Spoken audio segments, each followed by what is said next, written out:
सरलं संस्कृतं learning Sanskrit through a simple short story. गृध्रस्य करुणा। एकः गृध्रः पर्वते वसति। सः प्रतिदिनम् आकाशे उड्डयति।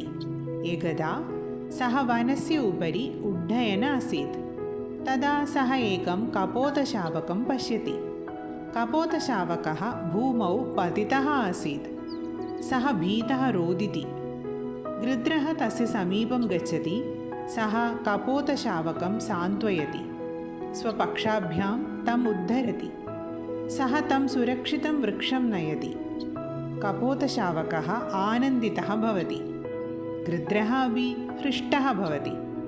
ततः ते मित्रे भवतः। So the moral of the story is Karuna Sarvesham Bhushanam.